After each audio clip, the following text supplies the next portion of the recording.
My name's Leo and I'm a boat builder and a sailor, and I'm on a mission to rebuild and restore this 108-year-old classic sailing yacht, Tally-Ho. So I've already replaced the keel timber of the boat, and I was hoping to be reframing her by now, but because of the amount that she's changed shape over the years, I decided to loft the boat before I reframe her, so that I can build the new frames to the original design rather than copying the shape of the distorted frames as they are now. The lofting process has been going on way longer than I had hoped it would, and I've already talked a lot about it in the last two videos, but luckily I've got a few volunteers turning up this week, and hopefully they're going to be able to get on with some of the jobs that I haven't been able to do because I'm lofting. Alright, well this is Riley, and he's come to help me out for a little while. I'm from Brisbane in Australia, and I'd been following the channel, so I thought I'd do something a little bit different and work for a holiday. So it's much appreciated. What do you do at home? Back home, I'm an aircraft maintenance engineer, so work on helicopters, but yeah, do a lot of woodworking type stuff in my spare time as well. Since Riley's been here, he's been working on a guard for the ship saw here. So just in case the blade breaks, make sure it doesn't come around and take anyone out. Riley's been taking care of this while I've been scratching my head over the lofting inside.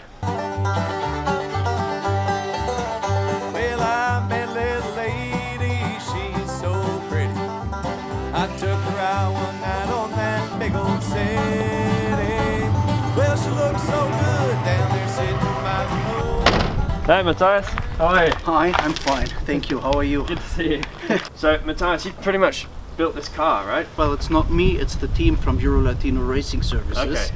But we built that car absolutely from scratch. Yeah. The body is a 1965 Ford Falcon. Okay. It's a 7-liter 8-cylinder with a 6-speed transmission.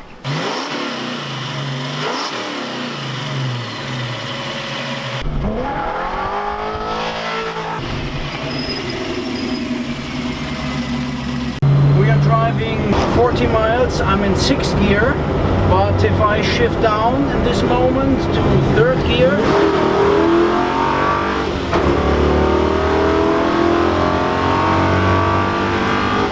we are going 100 miles per hour. Well, I'm still lofting inside, but there's lots of stuff going on out here, and in fact right now there's a intricate service going on here. What's your verdict? In this moment I am adjusting the valve play, which was slightly out of shape, and amazingly you have a really good forklift, Leo. Fantastic. I think you have a nice running system here. Excellent. Well, you're used to working on beautiful old vintage cars. This is quite a demotion for you, but you seem to be taking it pretty well. So thanks a lot. You're more than welcome, and to be honest, every piece of steel which has technology inside is a beautiful work for any engineer or any mechanic. Well, at least it should be.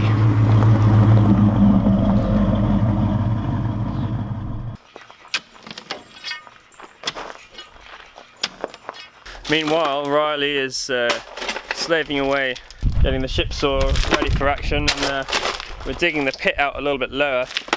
Well, he's digging the pit out a little bit lower, and we're going to lower the whole thing.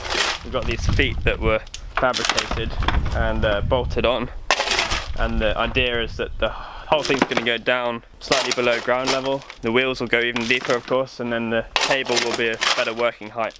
And these feet can be bolted on at a variety of different positions depending on where you've got the saw and what level you want it. Good job, mate. Thanks, glad I can help. And then over here we've got Kevin, who's, where have you come up from, Kevin? Kennewick, Washington. Okay, so Eastern Washington, and Kevin's brought, well, a few things with him, which is really cool. One of them is this sign, which was made by one of your friends? Yes, Randy Hickman.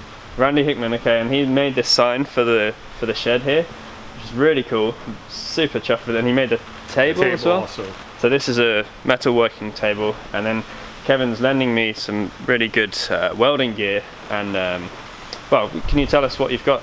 We got him hooked up with some oxyacetylene torch and also a wire feed welding machine. Fantastic. We've just had the quick 101 course in welding, so 15-minute school. Yeah. Because it's a little cold. That little lady, she's so crazy.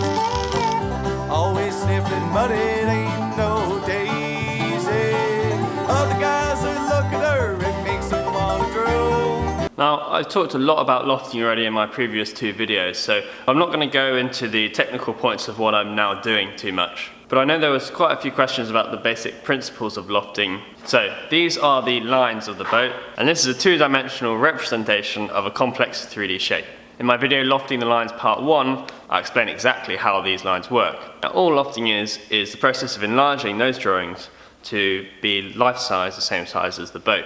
However, when you blow something up by 16 times, each pencil line becomes quite wide. So you can't just blow it up with a printer or a projector, because it's crucially important that every line that you draw is an even curve. So what you do is you take points off those line drawings, mark them on the floor, and then use stiff battens to join them together, take out the discrepancies, and arrive at what we call a fair line. However, all the lines have to correspond to each other exactly on all the different views of the boat, from the side, from the top, from the front. And so every point where a line crosses another line has to match up to 3 or 4 other points.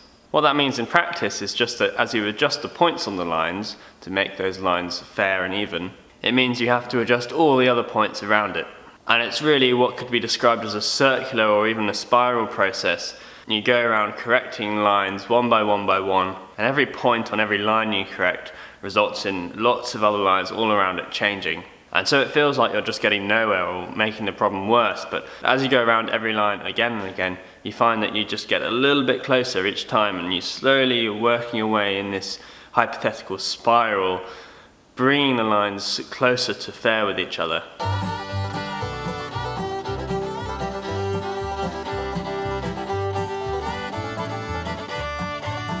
I've probably gone around every line on this floor 3 or 4 times, rubbed out a lot of 40, 45, 50 foot lines. I've used a lot of pencils, but I've now got all the lines fair to within a 1/16 or an 1/8 of an inch at the most.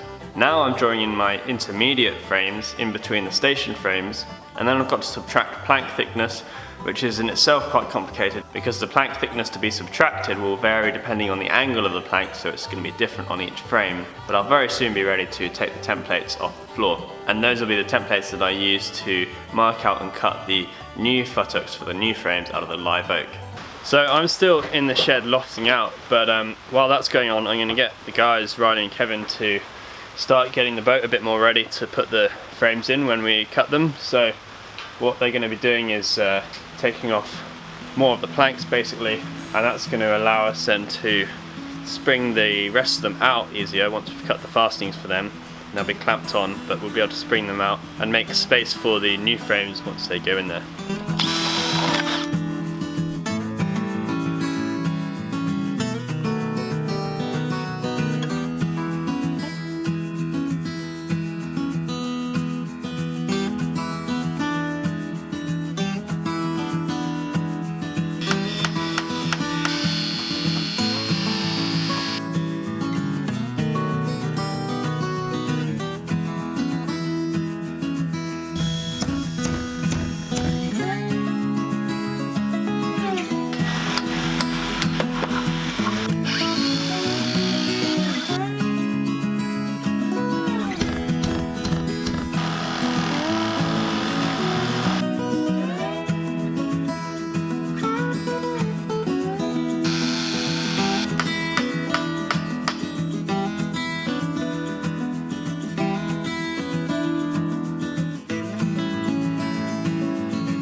So as you can see, the table on the ship saw is now a much better working height. So it's going to make a big difference, and of course it's a lot safer as well. So it's been a pretty good week. I've made quite a lot of progress inside, but not much visual progress on the boat. And I'm really grateful to all the help I've had this week and all the people who have come with various skills and tools. Having the means to weld and cut metal on site is a huge advantage. I'm really grateful for Kevin and his friends for helping me get set up there. Alright guys, well that's it for now, so thanks a lot for watching, and a massive thank you to everyone who's donated or otherwise supported the Tally-Ho project. It really does make a huge difference and I really appreciate it. It also means I'm able to take the time to make and edit these videos, so thanks again. I'll see you guys next time when I'm going to be getting one step closer to reframing the boat. Alright, cheers!